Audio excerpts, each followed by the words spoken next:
How to turn off Microsoft OneDrive backup. Hello everyone, welcome back to my channel Take It Simple. In this tutorial video, I will teach you guys how you can turn off Microsoft OneDrive backup. So let's begin. Firstly, open your Microsoft OneDrive application. Now this type of interface will be appeared on your screen.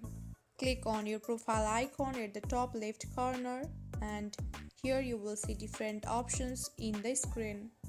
Click on the settings option. Now under the files and photos option you can see the second option, camera upload. Click on it. Finally here you can see your account turn on. Just toggle that off and you are good to go. In this very simple way you can turn off Microsoft OneDrive backup. I hope this tutorial helped you. Don't forget to drop a like and subscribe for more tech tips. We'll see you on next video. Till then, stay tuned. Bye bye.